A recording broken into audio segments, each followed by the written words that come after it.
for the boys. Let's give those boys a hand. I am a hand. I'm Alex. I'm two hands. I'm Justin. I'm Pete. And Pete is three hands in a duffel bag trying to sneak into an R-rated where movie. we belong. Anyway, we are going to be talking about The Boys, Season 4, Episode 4, Wisdom of the Ages. If you haven't watched it, it is on Prime Video now, so go check it out because we're going to spoil it. But brief bit of recap here. The boys are investigating the Seven. That was pretty brief, right? I think Wow, that was that's faster than the show. Everything. Yeah, I mean, wow. Investigating is doing, the word investigating. The word investigating is doing a lot of lifting. It sure is. But what actually is happening here is the big plot of the episode is that Dakota Bob wants to push through this anti-soup law, and the soup side is kind of pushing against it. But we have two trains running there. One to sort of fight back against this and discredit Starlight. Firecracker has a rally across the street from the Starlight House that ends in the worst fashion possible, with Starlight freaking out after she has her abortion revealed and kicking the crap out of Firecracker. Meanwhile, backstage in the locker room, somehow Butcher tears Ezekiel, the preacher, to tiny little bits, which I'm sure we'll talk about in a bit. And then over on the other side, speaking of tearing people to bits, Homelander goes Homelander and visits the place where he was raised and proceeds to also tear everybody apart and burn them and laser their dicks and, things like that. Just like regular stuff. But he brought a Fudgie the Whale, so I don't know. I think he's fine. Yeah, you know what I mean? But I think the biggest event of this particular episode, and I know I'm skipping past a lot of things, finally, after 4 episodes, Hughie gets covered in blood. It hasn't happened yet this season. He does. He gets sprayed multiple times. I was waiting for it. We can wrap the season up now, move on to season 5. I'm good to go. Wow. Yeah? Right, Pete?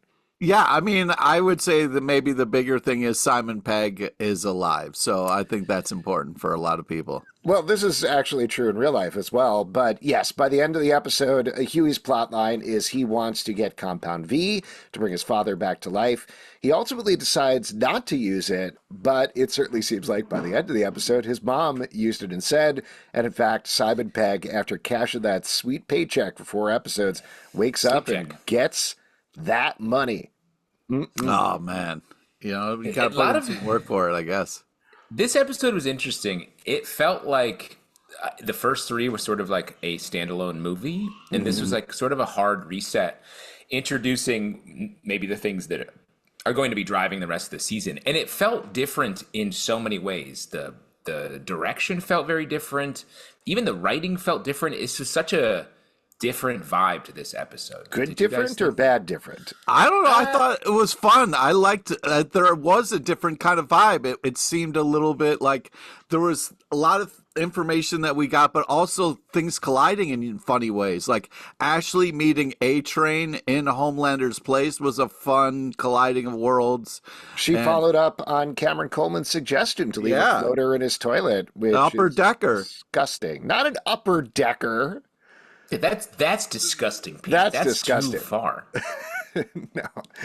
We don't know where the floater was. A floater and an upper decker are 2 different things, Pete. I hope you know the difference. I do know that.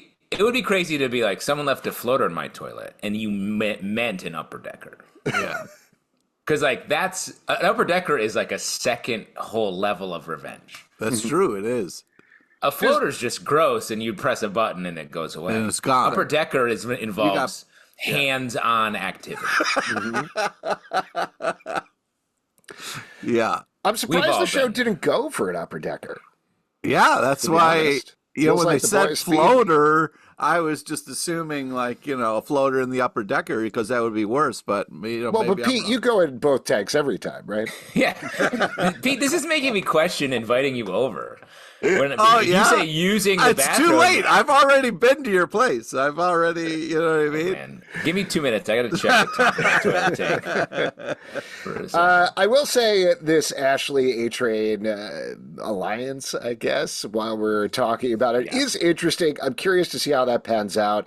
I also thought the little details that A-Train finds out were interesting. Oh, He yeah. finds the secret The stash of pubes. pubes. He also Pube finds stash. the secret stash of breast milk that Yeah. Homelander is keeping as well. Old. That milk is old looking. I think it's new. You think Some it's of the Madeline tops look. Stillwell's milk? that Some he's of the been keeping? tops look. Well, that's the. It looks Every like breast old milk is containers. different. Yeah. Some of those containers look literally crusted over. Yeah. And I don't think you want mommy's milk. You don't want random Yeah. milk. Yeah, you want some mommy milky. Oh Right? my God, Mommy what is milky, happening? right away. Who are you guys? Who are us guys? You're the guy who doesn't know the difference between a floater and upper decker. Hey, I'll be right back. I'm going to use the bathroom. Pete, no, wait. I have 4 questions to ask you. Yeah. Okay. Can I use your sink instead? Is that cool? See, that's exactly what we needed to talk through. The Every hole is different. A-Train Whoa. plotline, I think, continues to be very interesting as well, particularly his relationship with Hughie in this episode. Their whole, not actually alliance, but being like, hey, we're good. The scene in the alleyway towards the end, and I wanted to ask you guys about this because I thought this was very interesting. So he goes through the whole experience that he goes through over the course of the episode. He kills a man, watches him die. He's getting the V for his dad. He feels like that's the only choice he has. And at the end, A-Train hands him the V and is like, we're not actually going to be. Yeah, you're going to tell me to go We're fuck not actually- myself. Yeah. You're going to tell me to go fuck myself. He starts to leave, and Huey's like, you know what? No, we are. And they shake hands. Why do you think Huey did that? What do you take away from Well, it's awesome. Sorry, Justin, if you don't mind, I jump in here. I just I'm Upper decks me in some way. yeah, I just upper decked you a little bit. I think that that? We'll get to you later. You're the floater of the podcast. It's Thank you. impressive what is happening here. The fact that Hugh and A-Train are kind of almost on the verge of becoming cool with each other, maybe friends, would be phenomenal because of the fact that A-Train murdering his girlfriend right in front of his hands, eyes, however you want to say it, ran through her. The fact that he is being nice to him I is mean, biologically speaking, they were both in front of him. But yeah, go ahead. yeah. I'm just saying that it's really smart and impressive that that's where we started and that's possibly where we could end up is really impressive. And there it was, appeared right in front of my hands. I disagree with you, Pete. I disagree with you because I understand where you're coming from, but I don't think there is any full redemption for any member of the Seven, and I don't want to see A-Train Really? and Huey just chilling out and having a good time and drinking beers together and it being part of the crew. I could see A-Train getting to a place where he sacrifices himself for the greater good, or he does something truly selfless for the first time and non-transactional. I think that would make sense, but in a very different way, but very similarly to the Deep, where we can never forgive him to what he did to Annie in the first season. I think it's the same thing with A-Train. He has the original sin of the show, at least, which is running through Huey's girlfriend. They might say they're good, but I don't think...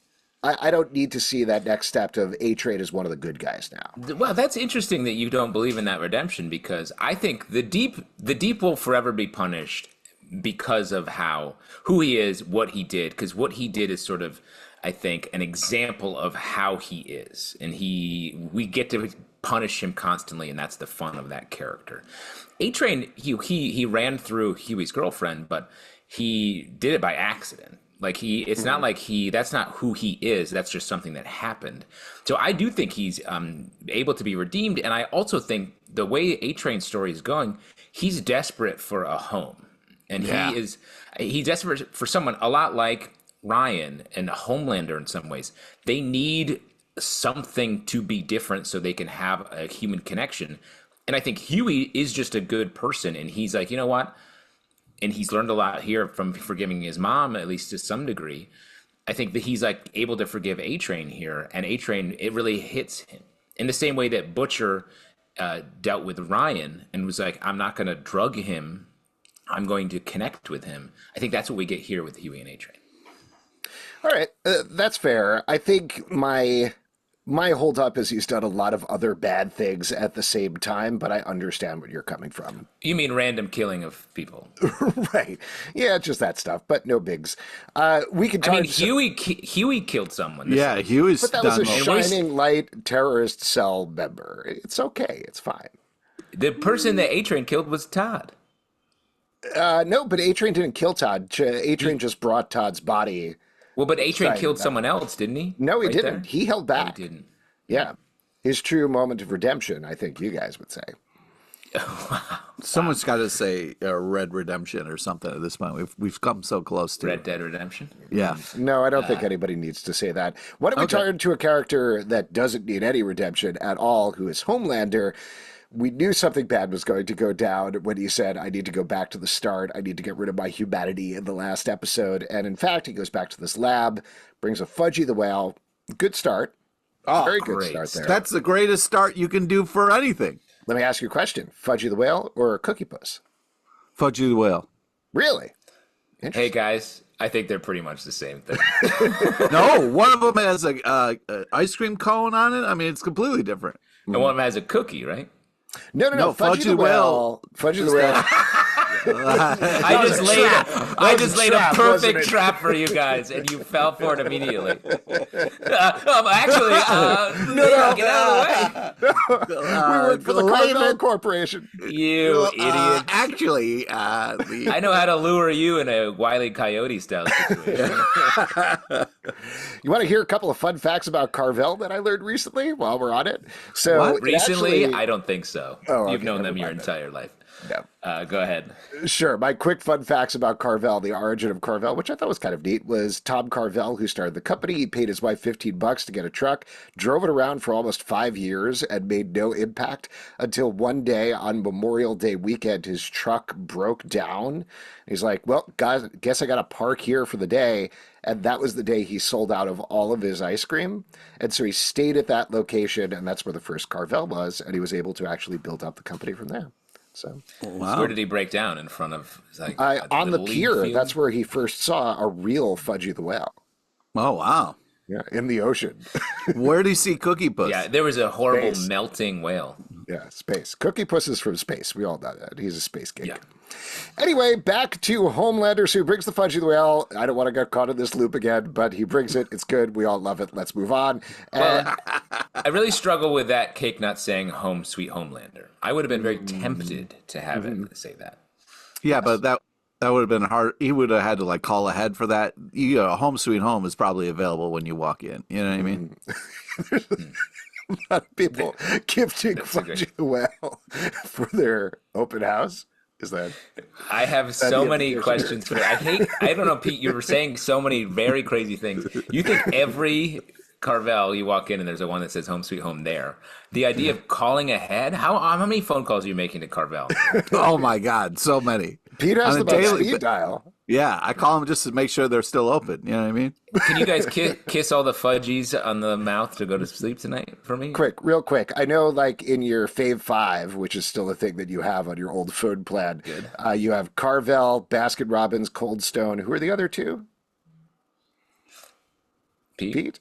I don't know. Yeah, I don't know what's happening here. I would think it's Ben and Jerry. Wow, nice. Yeah, I don't know what Fab 5 is or what you're talking about. Wow, you're not up on old phone campaigns, Pete. I can't guess even not. believe it. All right, can we actually talk about this Homelander thing? So he goes into the lab where he was raised.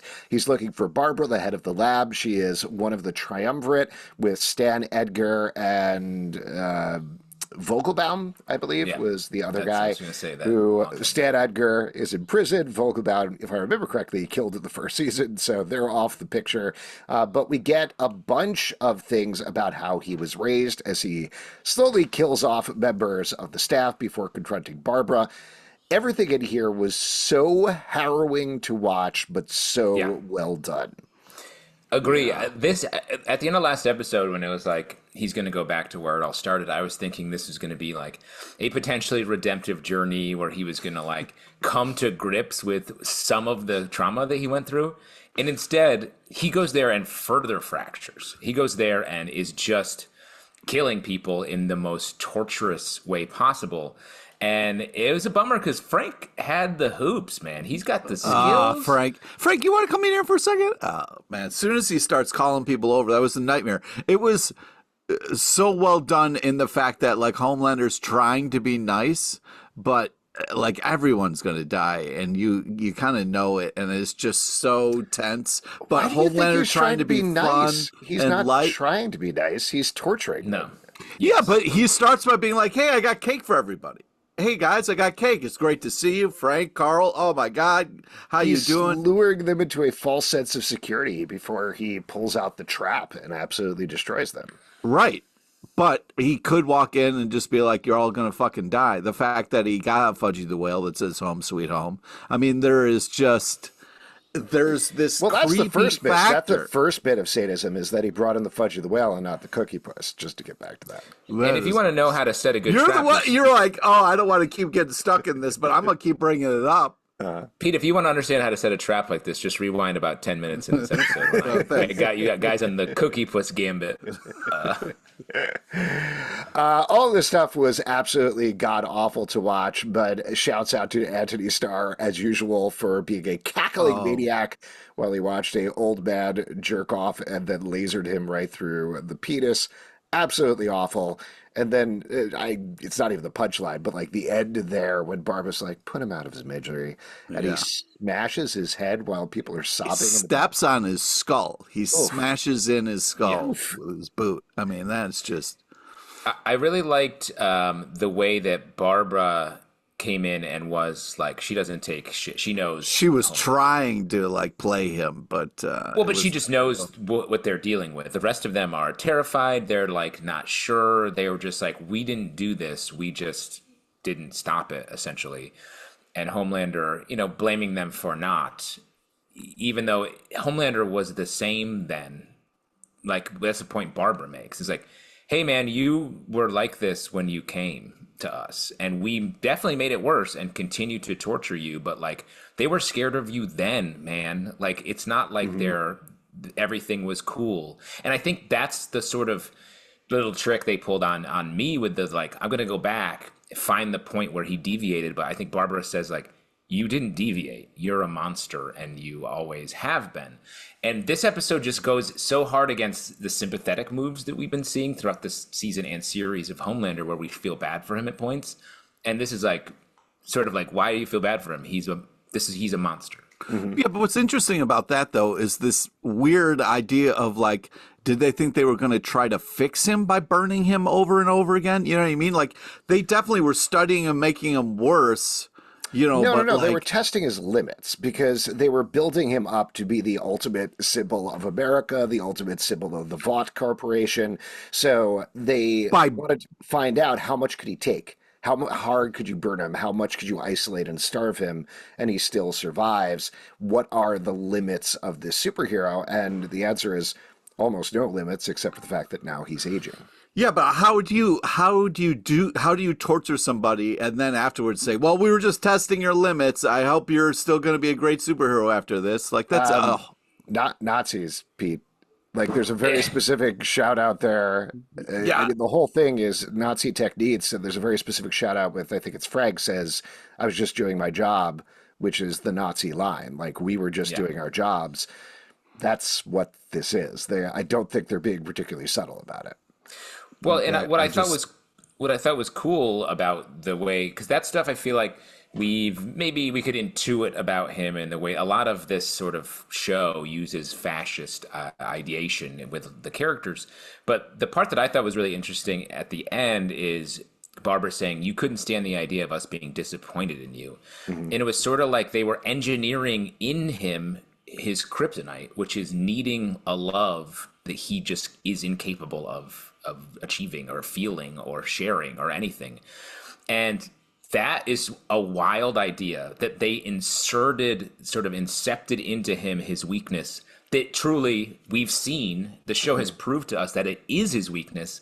And she's like, we did that intentionally. I thought that was just a nice little grace note to slide into this otherwise horrifying sequence of scenes. Well, and I think that points to his arc over the first half of this season, where, like we talked about with the opening episode, at least to me, it was very surprising that we didn't get unfettered Homelander after he lasered a guy in plain sight.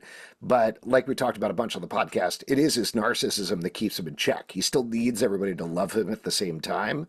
And this, I mean, we'll see how it goes from here, but that expression he gives when he's going up in the elevator, slathered in blood, I took it as relief, where he's like, finally, I put my past behind me. So maybe this is us getting in the second half, like, nope, I'm a Homelander, no checks, no balances whatsoever. Yeah. Because the last thing that he needed was Barbara, who treated him like a child and wasn't scared of him, is in the bad room looking at all the blood, terrified. So he finally got her as well. Yeah, and do you think she's just trapped in there forever now? Like, no, I think eventually somebody will come down. Okay, yeah. They'll smell the Fudgie the Whale. I was gonna say, doesn't Carvel come and do a follow up whenever anyone is like, "How was the Fudgie?" They got to clean up. Yeah, that's the nice thing about a Carvel cake, and everybody talks about it. Is afterwards they come and have a team clean, hose down all the dead bodies and stuff. The Carvel fixer comes through and is like, exactly. all right. Yeah, you have to sign 5 waivers before you buy that one Home Sweet Home cake inside the Carvel. But they do have it pre-made at the place. No call necessary. Exactly. That's what's nice. Yeah, I love Carvel. Me too. Why don't we turn to other storylines here? We could probably talk about the whole Starlight versus Firecracker thing, because a lot of big stuff goes down here in a lot of twisting and turning ways. First of all, again, absolutely awful and gut-wrenching, but the revelation that Hughie and Annie had an abortion, I thought was very well handled, very well done from every aspect. Obviously very hard to watch, and hard to watch Annie's response to it, but they did well, in my opinion. I agree, and it just goes, like, this show just will not shy away from touching hard topics in the real world in this show and just sort of seamlessly weaving them in. And I thought this episode especially was sort of taking the satire and sort of almost, this season feels like it's trying to teach us how to be better at consuming media and understanding why people say certain things. And that goes even beyond most satire. And I just want to give the show extra big ups for that, because satire just sort of highlights hypocrisy and culture moments, flaws in our culture, to be like, expose them. This show is exposing them and also being like, see, now you can not fall for this in the regular world. And that's crazy to also do that in a show where a dude has a burned off penis. Yeah. What did you think about, on the same sort of note, the revelation? So they have this revelation that Firecracker had sex with a 15-year-old boy. So as usual with these sort of things, and I say as usual because this happens all the time, the people who are going after pedophiles are often pedophiles themselves. Like, that is the thing that we've seen time and again. There was what was the movie Sound of Silence or whatever it was? And then there were multiple producers of that movie that turned out to be pedophiles themselves. That's one instance of that. And I think that's what they were kind of playing off of there. She manages to turn it around. Like, I 100% bought that Firecracker is doing the things that she's railing against, but I was a little iffy on her being able to turn that so quickly on live TV. Well, but I think that to me was like right out of the playbook of a lot of like right-leaning people and groups, where it's like the stuff doesn't matter anymore. It's more about the shame. Like, as long as you don't show shame to it and you continue the pattern of like, here's a crazy news story, even if you're the victim of it, but you keep the outrage, keep the emotion, and still push the pace and narrative, people are like, yes. And it, because we're built in, like, these are my people, I like them, and something comes out that is, we know logically is against our beliefs, but they're still feeding us the emotion and outrage and all that. It's hard to break out of that cycle, and that's why I thought was perfectly done in this. Firecracker perfectly says, she hits post, then goes to her camera and is like, I did this.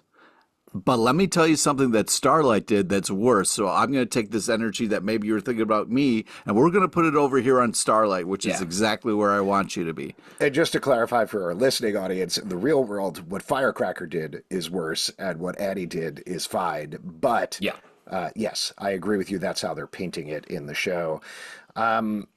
We also get another moment, which it sounds like you guys are just disagreeing with my estimation here, which is fine. But I was also iffy about everybody's reaction in the Starlight House to the idea that Starlight had accidentally blinded a woman on her first save.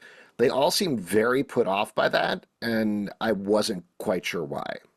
Yeah, it was also, I was wondering if it was the accumulation of both the kind of like, oh, you had an abortion and then also you blinded somebody. But I was also like, where are you guys? What are you talking about? Like, these soups are like murdering people. She accidentally blinded somebody. Yeah, but it's a weird kind of place of justification that you're kind of, like Justin was talking about, you have someone that you think is your person and then stuff comes out and you're kind of scrambling. But I agree with you. I thought it was like, why is this kind of like being a thing, you know? To me, it was a little bit of putting the light on the left and sort of criticizing the way that people on the left, wow, all this horrible, dark stuff is happening in our main politics. A small thing comes out about someone on the left, and the left goes after them because it's like a purity test, as a lot of people call it. And if you're not pure, you go down. And I think that was like, I know this is a bad thing, but you got to look at the wider context and think like, let's keep focused on all the very horrible things happening over here with Firecracker. And instead, they're suddenly like punching Starlight for something that is bad, but not nearly as bad. And we have a hard time making that mental leap to be like, okay, we can see all of these things in the wider picture rather than just being like, she did a bad thing, get her. Let's talk about Butcher. Butcher has some big stuff go down this episode as he continues to see the seems like the worm's getting bigger. The worm is getting bigger. Do you guys have a theory about that? Because I have a theory. Justin? I have. Is Butcher maggot? Oh, maybe. Oh. Because the way that what's his name goes down, the Firecracker's Stretch Armstrong buddy, it feels like Butcher passes out and the worm comes out and eats that dude. Oh, wow. That was my first thought, and that's comic book brain, because Maggot is an X-Men character who had worms inside him. We all know Maggot I think they were techno-organic worms, and they would come. Of course, and they would come out, and he could control them, and they would eat stuff. Yeah. By the way, just to be very clear, they weren't just worms that lived inside of him; they were his digestive system that would crawl out of his body, eat stuff, bring it back inside, and then he would be able to shoot energy there, just like the rest of us. That makes more sense. So there's that, and I think the worm is Becca, because the other thing I thought is like, is Butcher Maggot? And then I was like, is Becca Venom? What's happening there? Because it's a very symbiote Venom relationship that I think is developing here. And anyway, I think both of those things are wild ideas that are fun to see what happens. That wasn't the part of I hadn't really thought about any of that, and I had thought like Becca was just a cancer-induced hallucination of his brain breaking down and everything that's going on. You might be right that it is a Venom situation instead, and I don't know necessarily what the worms are. The thing that I wanted to throw out there that I thought was very telling and pointedly put in there is, like Pete said, these worms are getting bigger, or it's a different worm, or there's multiple worms, or something like that. And he says towards the end of the episode, when he sees Hughie getting the V, Hughie's like, why didn't you take it? And he's like, well, I did. 4 months ago, it didn't do anything. I think it did something. Oh, he lied. He had powers for a little bit. Yeah, well, he was definitely strong enough to fight back Splinter in the last episode, but I assume, I don't know, he has worm powers. He can go fishing. That's what I was going to say. I think he's got the worm. The worm is what the V did, because that's the reveal that came in. And this is what I was going to say. This episode feels so different. It feels a little disjointed in its storytelling when the first three were super clean. And part of that was like they did a lot of different filming styles. With like when they were doing news, it was shot like news, like, and that was cool. So that disjointed may have just been a function of sort of jumping genres a little bit. But there was just some moves that I like. Why did Mother's Milk suddenly bring Butcher back in without explanation? I don't know. That was Well, very you weird. missed something. Yeah, it felt. I was like, I had to go back and be like, is this the right episode I should be watching? Because I was like, this is very weird. Well, Hughie had mentioned it, and also they had that kind of heart to heart, and we assumed that maybe Mother's Milk just kind of it was like, Butcher got to him and was like, all right, he's back in. But didn't the last time we saw them together, Mother's Milk was like, no, you're done. You're completely done. Boys. Yeah, this episode, to Justice's point, he was like, and you're back. Yeah, and Starlight's like, what the fuck? And Mother Smoke's like, no, it's cool. We hashed this out.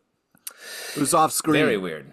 It was weird. Off screen, but it was weird. And but I think it's almost like someone sticking a kind of like stick into your eye. You know what I mean? Like there's a little difference. You can still see, but you're like, oh my God, am I getting a lobotomy here? Like what's happening? Right. That's a great transition to talk about. I want to finish talking about the Butcher stuff. There's a lot of Butcher stuff here. Because I also thought him revealing that he took the V was done in a very like, I took some V. Anyway, and I was like, are you downplaying this to keep us from putting it together? Because I was like, that's not what that is either. It was said, it was just the Butcher, all of the Butcher scenes just felt a little strange to me. Well, and the show also had a bunch of establishing city shots that they don't usually do. The whole episode felt a little bit more like a network show in some ways, like a procedural almost. So the feel is different, and like I trust everyone on this show enough to make it feels intentional. I just don't know exactly what the intention is yet. Well, I think to back up and talk a little bit about the Butcher and Hughie conversation, I think Butcher naturally is trying to protect Hughie a little bit and not telling him all this stuff. But that's interesting that you kind of notice that. And I do think that they're trying to sneakily say that there's something wrong with Butcher. Well, maybe not too sneakily, but I think there's a lot of stuff wrong with Butcher. Yeah. But I just think that they're definitely toying with some things. Sorry, Alex. No. We can talk about the Sage thing because we were wondering about the metal stick the last episode, and like Pete was similar to the subtle Butcher stuff, subtly hinting here. She turns out to use that metal stick to lobotomize herself. Her brain does grow back, but it's basically her way of getting quick drunk. I also thought it was very pointed that she was like, you can kill me by shooting me in the heart, which feels like that's Chekhov's gun to come back later at some point. But we do get I hate eye stuff. And that scene of the Deep lobotomizing her. But it was also hilarious because it's the Deep, you know what I mean? Mm-hmm. And she was just like, hey, listen, you can have your way with me. And he's like, I'm in. What did she say specifically? I don't think she said you can have your way with me. No, she said. Let me just see if I can remember exactly. Pete, what did you want to say? You go ahead because I have it here. Did you write it down? I did write it down. Say it out loud? No, it's okay. Justin, go ahead, Pete, please. Whatever you want to say. I want to give you. I cede my time to you. No. I'll let you ass fuck me while we watch the Ray J video. So good. Great line. And the way that he turns, again, like shouts to Chase Crawford. It sucks to be constantly shitty, but man, they give him these moves where he's just like, huh? Yeah, okay, into it, whatever you have to say. And he performs it so perfectly. Yeah. But this turn for Sage where she's like, just her only like reprieve is to become like dumb, and not just regular dumb, but like the deep dumb is such a funny turn, and it gives her sort of the flaw that we've been chasing. Yeah, I have a feeling we're going to get an extra hard lobotomy, and that's how she's going to go down. Because we had questions about like, oh, I thought she was so smart making moves, and we got that in this episode. Like you saw Firecracker gets beat the fuck up by Starlight, and Sage is like, yeah, that's what you get. That's the pebble. First pebble down the mountain. Yeah. Well, no, Starlight was the first pebble down the mountain. There was that awful, perfect line that Firecracker says at the beginning after Sage gives her info on Addie, where she says, when we first met, I thought you were kind of uppity, but you're one of the good ones. Good ones. Oh. Oh, God. Very Even saying that out loud gets me right in the heart. Yeah. But yeah, at the end, Sage, I really like Sage this episode because I thought it got to a lot of the things we've been talking about.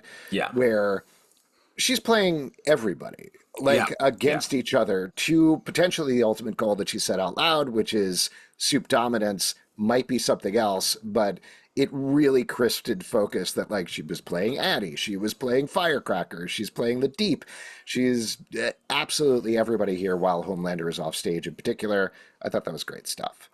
Also, it's nice to kind of be able to relate to somebody because, like, sometimes when people have a bad day, they like to go home, maybe watch something, drink a beer. She just takes the sticks and, jams in her eye, so she can get a little reprieve for a couple hours. Cheaper than whiskey. Just a quick line while I'm looking through my notes here before I forget it. When Addie goes to talk to Singer about supporting his anti-soup spill, her line, your ad buys during CSI Las Vegas are definitely winning over the left the TV on because they're dead demo. Great. That's Shots just like, fired. Brah! Yeah, that's just like headshots at everyone. Yes. That was great. Kimiko tried to text fish stick and fish duck. It was just hysterical. So real. Yes. Yeah, I mean, she is just so awesome, and the kind of when she's having fun or smiling, it's just really fantastic. Well, and the immediate follow-up of that, just that I wanted to mention while I'm looking through here, but Hughie being like, what am I supposed to do about my dad? And her saying, I'm sorry, but I think you're supposed to let him die. Yeah. Which he listens to that advice. He puts the V away. Yeah. But I don't know that I've ever really seen something like that on TV, particularly in a superhero show. It's always, we're going to save people no matter what. Yeah. When she's right? Like at a certain point, he's been on brain death for days. You got to let him go. So hard lesson, but really well. And was brain death really a thing? I mean, it's a crazy word. It definitely is a thing. Yes. And here's the thing. I think we haven't learned the lesson yet. If he is brain dead and has just been, his body's still alive, juiced with V, I think that's what we're going to maybe get in the next episode. Oh, no. You're talking about like he's a zombie type of thing and then... Shaun of the Dead, man. Yeah, I know. Shaun of the Dead reference. We'll see what happens. We mentioned, Pete was saying this earlier, but the Deep and Firecracker singing Love Lift Us Up Where We Belong. Oh, I mean, and then ending with that song too. I mean... Yeah. Oh, wait, I skipped past one. The quick cut in to Firecracker on TV saying, and Kanye West. I also highlighted that line. So funny. Such a simple little... Speaking of quick cuts, the kind of like tie in to the other show, and then also, Gen V and the Chance Perdomo RIP shout out was... Yeah, there was actually a couple of those in a row. I wrote these down as they went through some promos. You were mentioning this earlier, Justin. They show off the V52 Expo, powered by fans for fans, clear riff on D23. In the promo for the V52 Expo, they plug appearances by Sister Sage, Homelander, Firecracker, Sam, Guardians of Godalkin, Kate, Guardians of Godalkin from Gen V, Adam Bork, and his picture is like, whoa. There, which is very funny. A-Train and many more. There's an exclusive sneak peek of trading A-Train, which is enough to give Will Ferrell a credit at the end. And I just thought that was so funny. As you mentioned, we get to see a promo from The Whole Truth, the show hosted by Tech Knight, who loves to have sex with holes because of his brain tumor, as we established over at Gen V. And they talk about Marie Moreau and the Godalkin Four have seemingly vanished into a dark and gaping hole, which is a joke from there, but also just to talk about a real world thing, since we haven't mentioned on the podcast yet. Yeah. But Chance Perdomo did very shockingly and unfortunately pass away in a motorcycle accident a couple of months back. They're not going to recast his role. They're rejiggering season 2 to deal with that. But it was hard to see his face in that moment. Yeah. For sure. Agree. Let's turn from that to other things. What else? Anything else we want to mention? Well, we haven't talked about Hughie and Kimiko's little thing. And the office supplies fight. Yeah, which I loved. That was really fun. Her training. Her training was intense, man. And was this the first time we've really seen Hughie kill someone in this way? I think so. It certainly felt like that. It felt that way, even if it's not like word perfect true. But man, because he killed blood. Translucent, so it's not the first time he's killed somebody, but it's definitely feels like the first time he's killed a human. And it's the first time he's killed someone as like a full-on warrior. Like he does it. It's not like because the translucent was like sort of he fumbled his way into it. This was like he was fighting for his life and he won. And I think it was shot in a way because the spraying of blood on Huey as a runner happens usually not in his control, and this is he spurted the blood on himself. And I thought that was an interesting sort of demarcation moment of like maybe Huey is going to become a bit more of a fighter this season. And we also got the connection to Kimiko's past, which I think they were hinting at in the previous episodes. We see this scarred girl. It turns out they know each other, and they have a past together. So Kimiko runs away from that, and we'll probably never see her again. The end. Well, they slowly kind of hobble away. But yeah, it was kind of crazy because she's like, I hate you. And they were like, all right, see you later. And I was like, really? You're not going to say anything else to that? Feels like maybe you guys should have a discussion and talk things out, but you're just going to walk away. Or she could have come after her or something. Yeah, I don't know. It did feel a little just weird. Slowly walking away. You guys were just fighting, and then Huey walked in, and then the fight's over because Huey's here? Like, I was like, it seems I wasn't like... sure about that. Also, I mean, it was funny, but I can't believe they started with Huey just running straight into a board and breaking his ankle. I was like, I don't know. That's... Yeah. That was a lot. They had to show that he's still a goober, I think. Yeah, I guess. It's super important to keep showing that.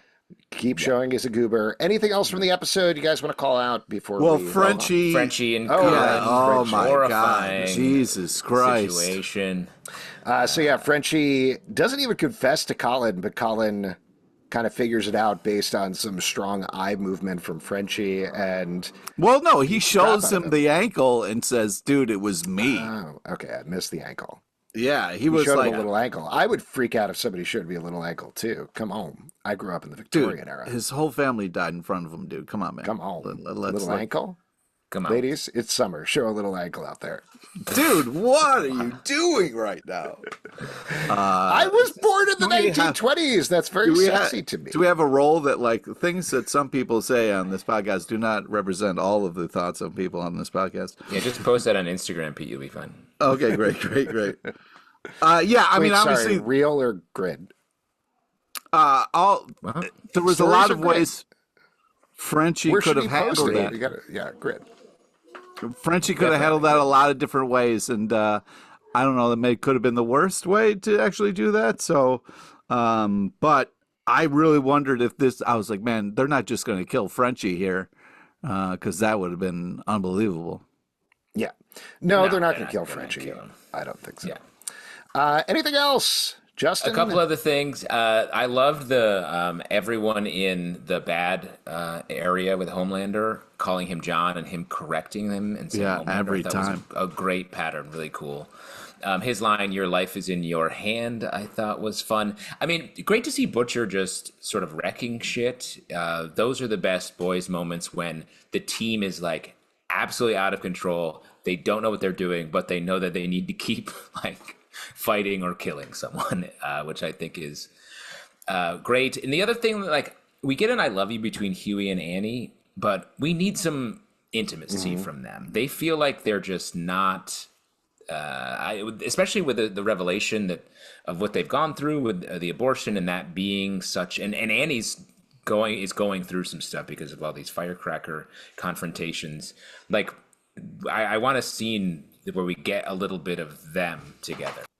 Yeah, agree. One quick thing I wanted to mention was the cut from the Firecracker Truth Bomb special to the street where there's basically nobody there. I thought was pretty great. And again, just like a nice bit of satire on the fact that most of these rallies, they're like 25,000 people there. And there's definitely not. There's not. Yeah. Yeah, it's just I also want to talk about the kind of Huey's mom.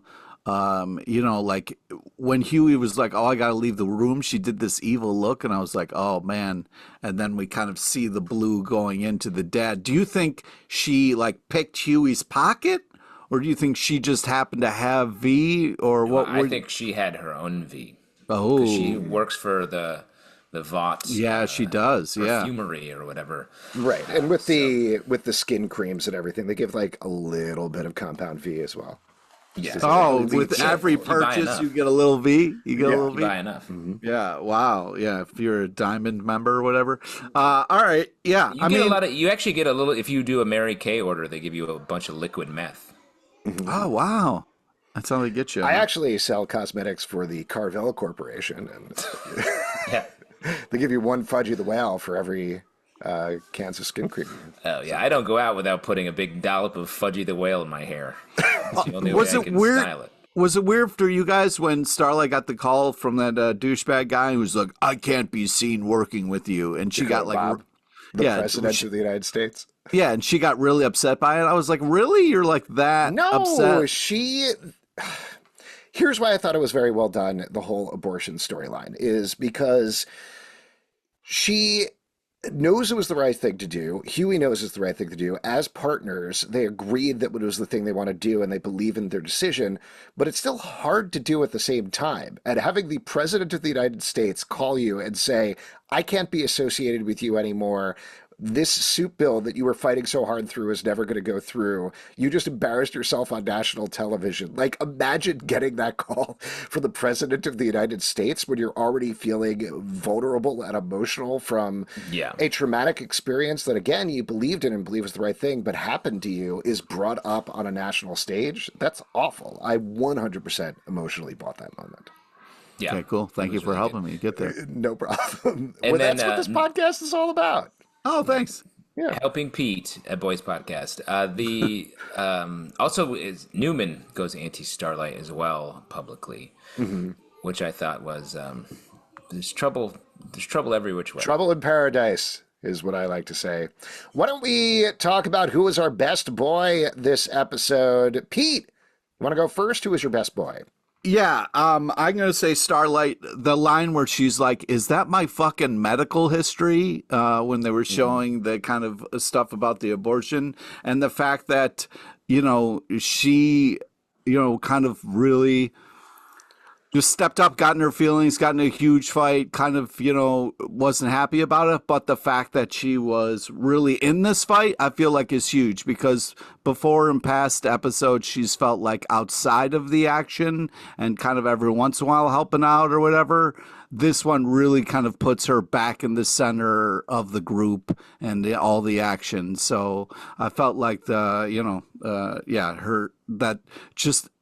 that kind of line at the medical history was it really hit me. So that's my choice. Justin, you're going to go with your boy Homelander again this episode? It's hard.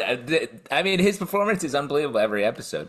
I guess I'm going to go with Butcher this episode, even though it did feel a little bit strange. You want to go for Homelander. I just Yeah, of said course, I have something. to- Right. I have You to can go change it for up. him. It's okay. No, I did want to change it up a little bit because I did really like seeing Butcher being Butcher while also going through all of his horrible Venom maggot style changes. I think was nice. It sort of was the part of the episode that brought me back to this being like a full regular The Boys episode, even though it felt different. I'm going to give it up for Sage this episode. Like we talked about, I really like the moves she's been making. It really came into focus what's going on with her, both behind the scenes and in front of the scenes as well. This was the episode I was waiting for in terms of her being the smartest person alive, because I feel like the previous things were like little moves. This was starting to be big moves here. And So you liked what she did in front of her eye and then behind her eye is what you're saying? yeah, exactly. I guess you were right, Pete. Fine. There we go. We revisited that. If you'd like to support this podcast and all the podcasts, we do patreon.com/comic book club. Also, we do a live show every Tuesday night at 7 p.m. to Facebook and YouTube. Come hang out. We would love to chat with you about The Boys. Apple, Spotify, Android, or the app of your choice to subscribe, listen, and follow the show at Comic Book Live on Twitter/X, comicbookclublive.com for this podcast and many more. Until next time, those boys, we hear you, we see you, wherever your eyeballs and wherever your hands may be. Oh, wow. Also, Eminem's Big Pun shirt was nice. Oh, wow, way to sneak in at the end. Someone upper decked my coffee shop, Pete. Is that you? I hate coffee.